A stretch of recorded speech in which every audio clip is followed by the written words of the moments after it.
Nagbabalik po muli ang inyong lingkod at nagbabalita ng mga balitang dapat nating malaman dito sa ating bansa.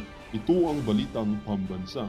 Ating ngang matutunghayan sa channel nito kung ano ang nangyayari sa loob ng ating gobyerno at syempre tumutulong na rin sa ating mga mamamayan na malaman ang katotohanan dahil mayroon tayong karapatan na malaman ang tunay na nangyayari sa ating bansa.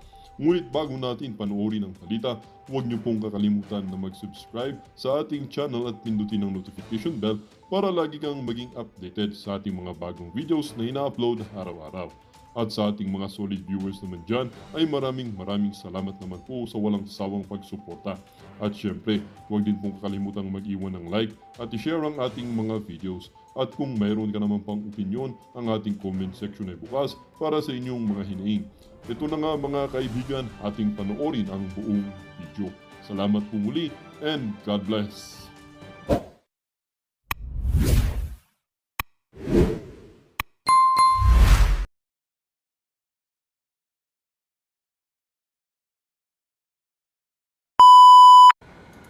American #1, Philippine down low.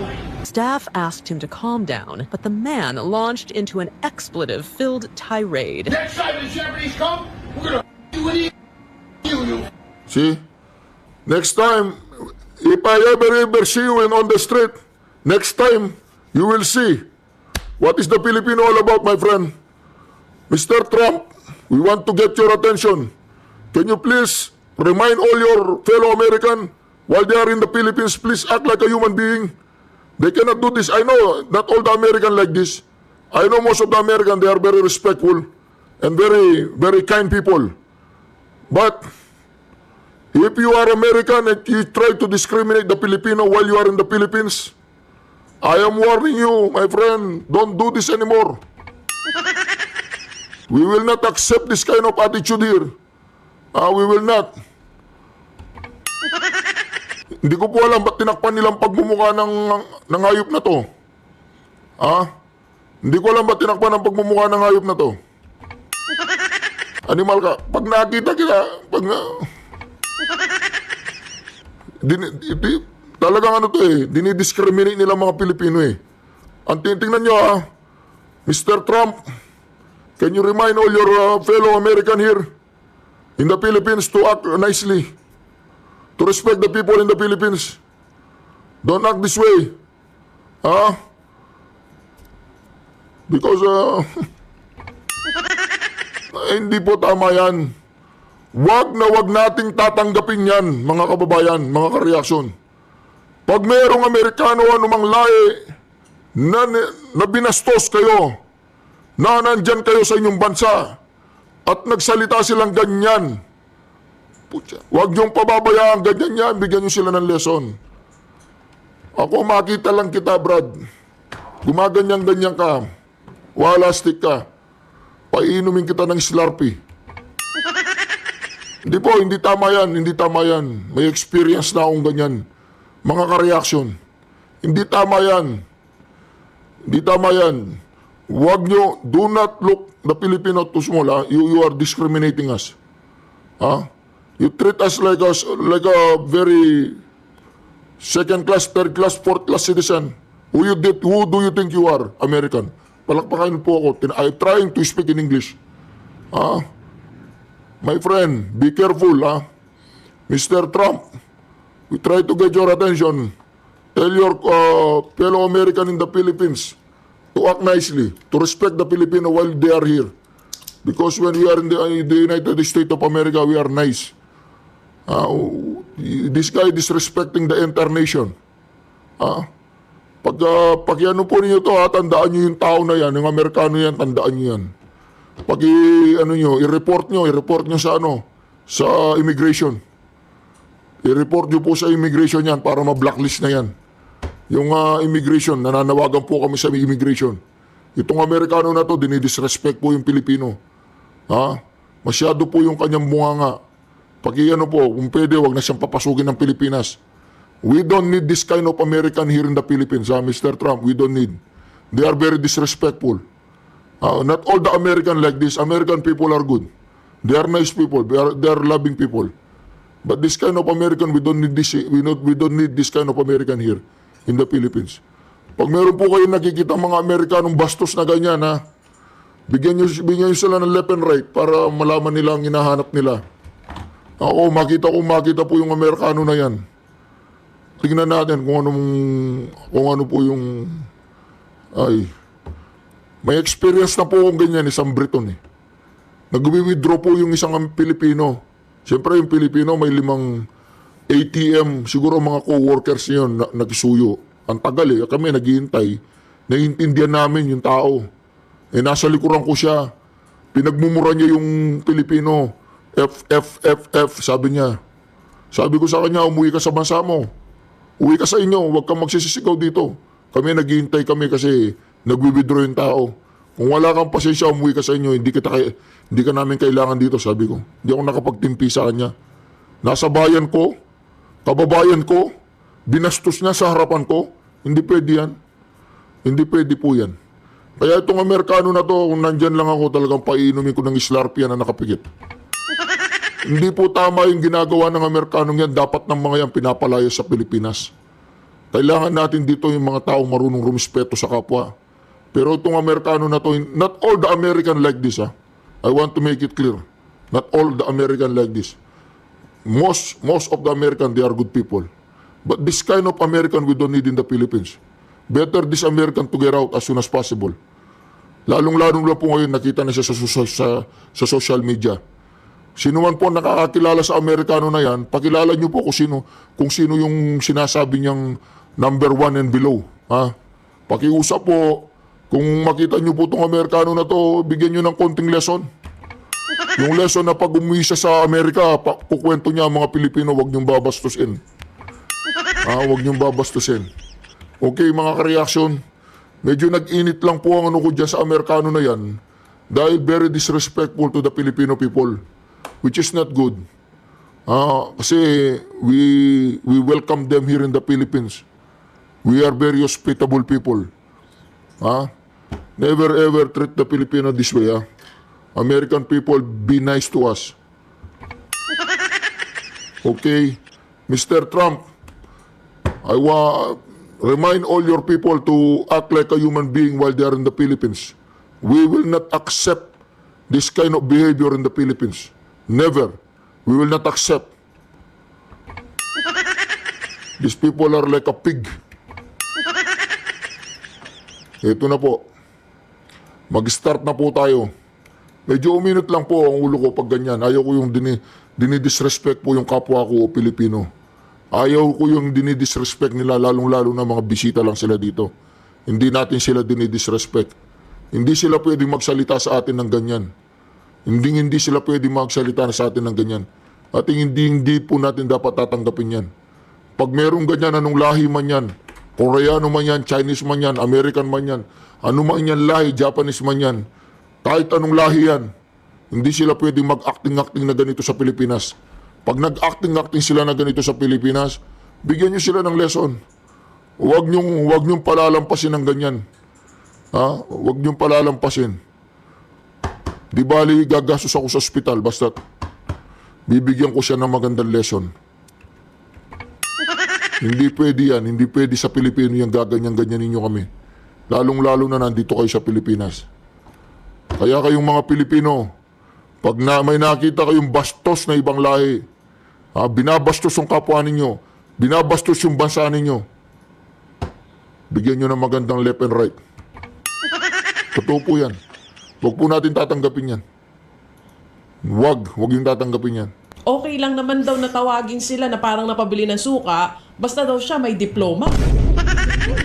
Oo, at lalabanan daw Sino nila. ba walang diploma? Ha? Hindi ko alam kung sino pinatutungkulan niya. Ang sabi niya, lalabanan daw ng Team Suka ang Team Sinusuka.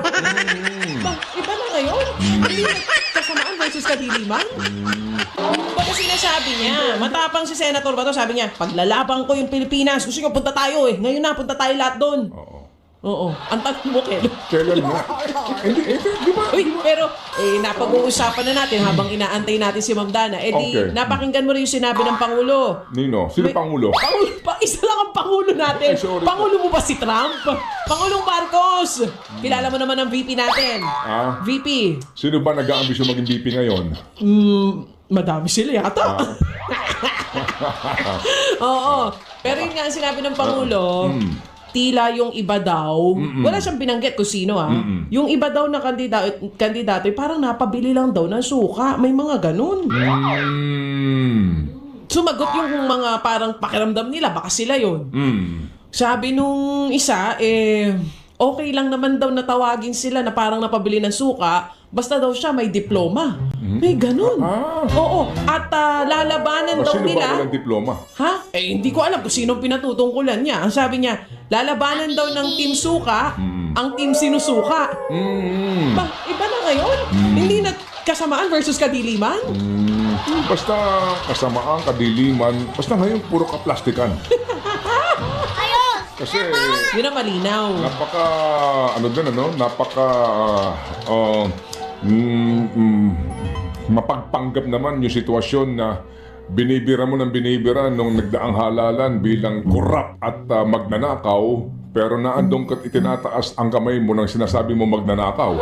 Yung Si ano yun? Si Pacquiao po yun. Hoy, Pacquiao! Banat ka ng banat kay Bobong Marcos nung panahon ng eleksyon ngayon. Kasama mo, tinataas mo ka, pinupuri mo pa. Walastik ka, Pacquiao. Idol kita sa boxing eh. Kaya lang, bakit ganyan ang prinsipyo mo? Nakulog na ba utak mo? Hindi naman po sa pag-ano, bayani po natin si Pacquiao eh. Pambasang kamaho yan eh. Pero wag mo na sirain yung pangalan mo, Brad. Okay na yung pambasang kamaho ka, mayaman ka na, bilyonaryo ka na. Sa bagay, mas maraming pera sa politika kaysa sa boxing, ano? Hindi, sa totoo lang. Ano mas maraming pera, sa politika o sa boxing? Usap-usapan lang to, Pacquiao. Ano? Saan ba maraming pera? Boxing o politika? Ano? Politika, no? No. Aminin mo, politika. Pacquiao, politika. Palagi ko po politika. Pasensya na po kayo, medyo nag-init yung ano ko dun sa Amerikanong yun. Hindi tama yun, ha? Huwag po ninyong palalampasin yung ganyan, mga kareaksyon. Pag narinig yung isang bastos na ibang lahi, na binabastos yung Pilipinas at binabastos tayo, huwag niyong palalampasin. Dahil babastos-bastusin tayo ng mga inayupak na yan. Okay? bakbakan daw ni ni Pangulong Marcos Jr. ang kung ano man tawag niya sa kabila. Team Suka. Oo, kesyo pro-China, kesyo ganirega. Pero di ba si Ate Amy pro-China? Lied 4 times on start of campaign. Okay. Ito yung kanilang kick-off rally dyan sa Ilocos Norte. Ba? Usong-uso ngayon yan, ngayong araw ng mga puso, mga pangako, napako. Marami din nang nalilito. Si Ate Amy ba kasama sa ticket ng alyansa? Nandun siya nung kick-off, pero di ko sure kung kasama siya. Ang pagkakaalam natin, hindi, di ba? Hindi talaga. So, yung binabakbakan daw ni ni Pangulong Marcos Jr. ang kung ano man tawag niya sa kabila. Team Suka. Oo, kesyo pro-China, kesyo ganirega. Pero di ba si Ate Amy pro-China? Hindi ba pro-China? Hindi ko sure kung pro-China. Hindi mo alam. Kasi ako yung nagtatanong lang, ha? Oo. Pro-China ba si Senator Amy? Basahin mo yung column ni Jarius. Meron siyang research dito nung mga naging desisyon at mga pronouncement ni Ate Amy sa mga issue involving China and the Philippines. Nako. Yan, sige. Baka sumagot din si Ate Amy pag nabasa niya yun. Gaya ng sagot ni Senator Bato de la Rosa Anong sabi? na inaakusahan na pro-China. Ano sabi?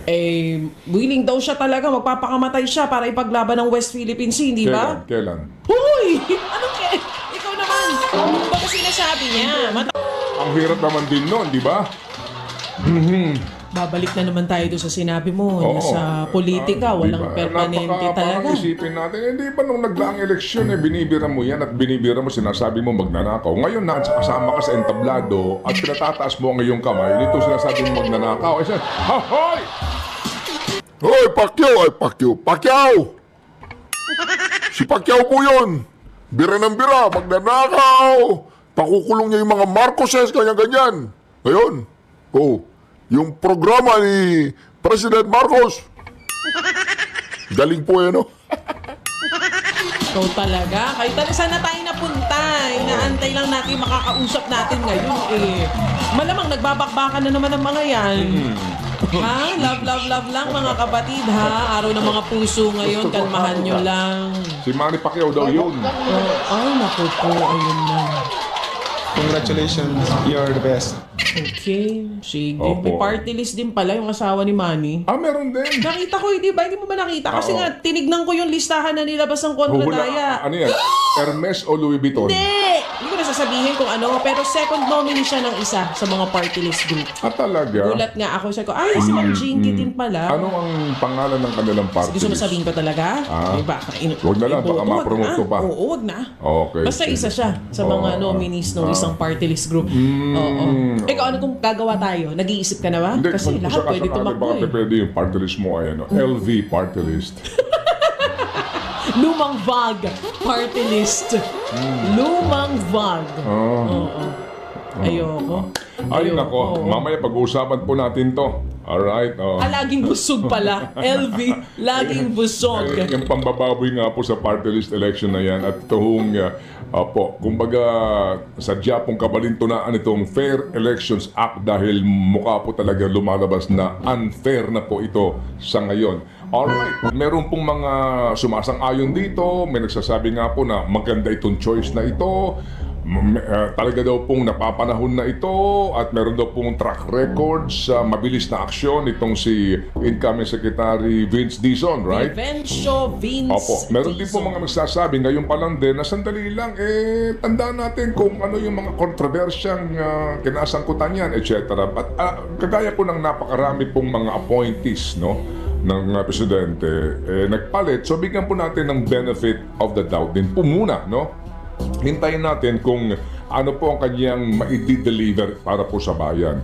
Pero ngayon pa lang po ang atin ho dito sa ating pong kaibigan na si Vince Dizon, ang ating po, alam nyo na marahil kung gaano kabigat na responsibilidad dahil ang inyong sektor magmula sa Himpapawid sa yung airport issue natin, right? Yung pong land transportation, yung pong maritime natin, okay? At dito po sa land transportation na ito, iba't ibang mga sektor ito, sa tren at sa mga sasakyang panlupa.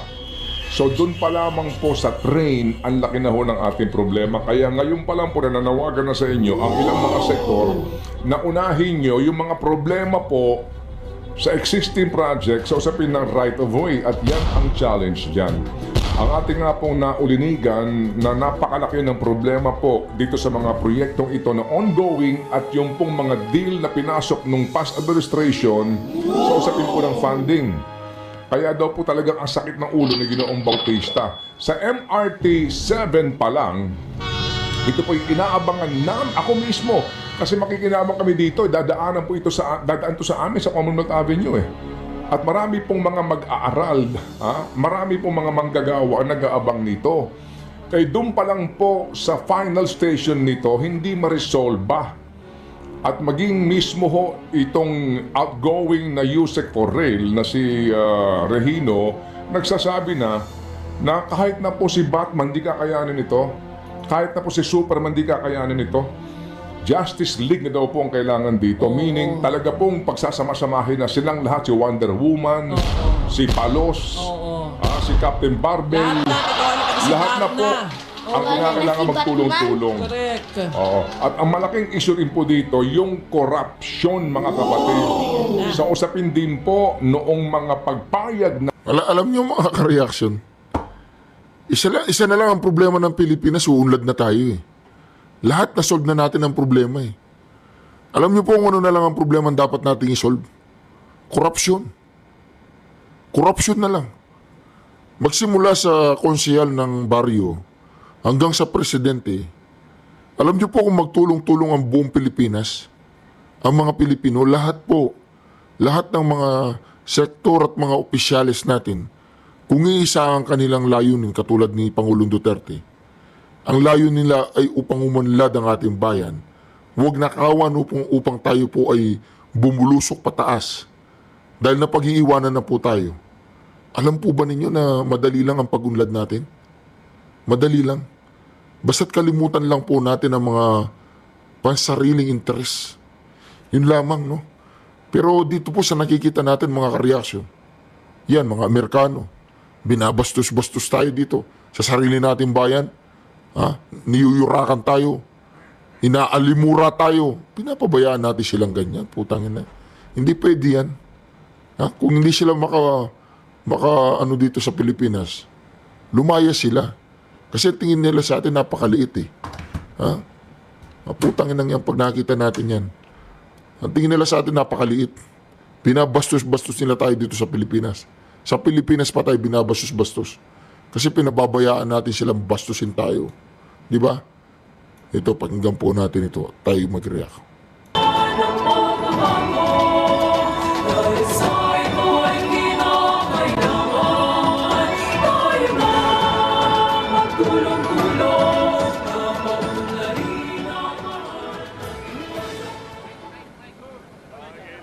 Wala sa kanila ang may bahid ng dugo dahil sa tukhang. Wala sa kanilang kasabwat sa pagbulsa ng sako-sakong pera, pinagsamantalaan ang krisis ng pandemya, pinabayaan ang ating mga kababayan na magkasakit at mamatay. Wala sa kanila ang mga pumapalakpak sa China at natutuwa pa kapag tayo ay binobomba ng tubig. Tiyatamaan ang ating mga Coast Guard, hinaharang ang ating mga mangingisda, ninanakaw ang kanilang huli. At bukod pa ron ay inaagaw pa ang mga isla natin para maging bahagi ng kanilang bansa.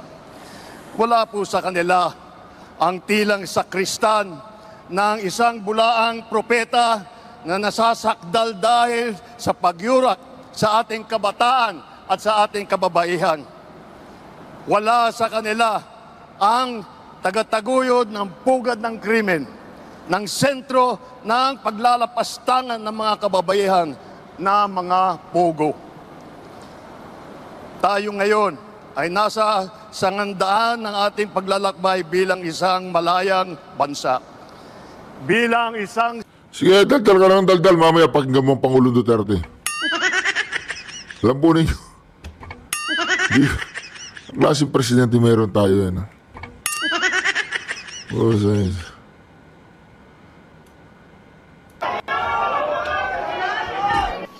Panahon niya, pag-upo niya, naabutan pa niya yung, yung pinapairal natin na law and order. Kung kaya niya ito, kung kaya niyang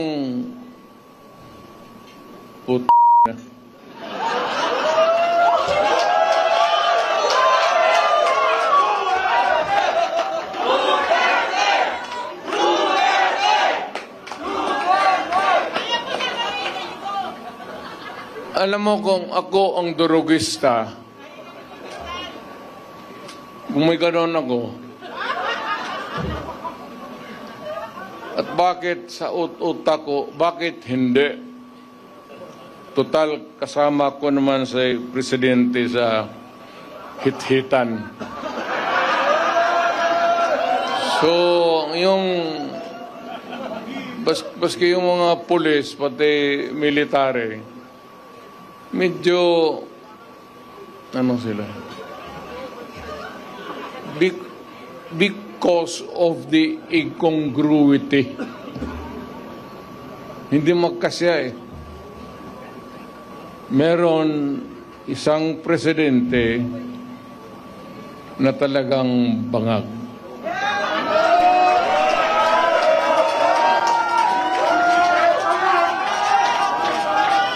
Hindi naman buang. Pero yung bisyo ng droga, long term yan. Maging ulol si Marcos,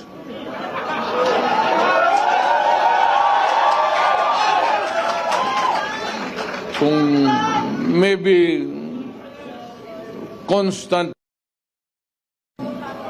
heroin, aabot pa siguro siya ng 80. Pero pagdating sa panahon na yan, hindi na siya gumagalaw. Either nakatindig lang yan sa kwarto niya o natutulog. Ganito na lang. Marami tayong problema. I think the Marcos government has fallen short of the expectations. Yun po ang sinasabi natin mga ka-reaction eh. Sa totoo lang po sa loob ng bahay napakahirap po na may kasama kang adik. Hindi mo alam kung ano pong takbo ng utak niya. Sa loob ng bahay, mahirap po may kaibigang adik. Kasi alam niyo po mga adik, kung ano nung binebenta niyan. Lalong-lalo na wala na silang panghitit. Kung anong binebenta, mga kaldero, kawali, alahas, ginto, sasakyan, bahay, lupa. Ganyan po ang mga adik kasi nanginginig po yan. Nanginginig ang mga yan. Kaya dito mga reaction, makikita po natin dito na napapansin na ng sambayan ng Pilipino ang alam nyo, kaya lang naman napapakalma ng mga yan ang mga Pilipino dahil sa ayuda, dahil sa mga pinapamigay na hindi naman talaga nakakatulong. Akala po ng mga Pilipinong nabibigyan ng 2,000, 3,000, 5,000 isang beses sa taon dahil hindi naman po pwedeng bibigyan kanila ng ganyang kalaking pera araw-araw, linggo-linggo o buwan-buwan dahil wala po silang ganyang kalaking perang ipapamigay. Ngayon, akala natin, sige, gusto natin yung ayuda, pera natin yan eh. Pero yung po kayang ayuda, yan ay nakakatulong sa atin. Kaya naman dito mga ka-reaction, alam nyo po, napakasalimuot po na nangyayari sa ating bayan ngayon. Mahal ang bilihin, mura ang sahod, ang hirap pumanap ng trabaho. Yung mga kapitalista ayaw na pumasok sa Pilipinas. Alam po ba ninyo kung wala lang yung mga OFW natin, yung mga overseas contract workers natin na nagpapadala ng remittance sa Pilipinas sa kanilang mga kamag-anak, kung wala lang yung mga taong nagtatrabaho sa ibang bansa, kasi yun lamang talaga ang produkto ng Pilipinas, yung magpadala ng tao para magtrabaho sa ibang bansa. Yan po ang produkto natin. Yan po ang pinaka-oil or gasolinang ine-export po natin, mga tao, mga Pilipino. Kaya tayo ay nakakapag-survive sa Pilipinas. Pero kung wala po yung mga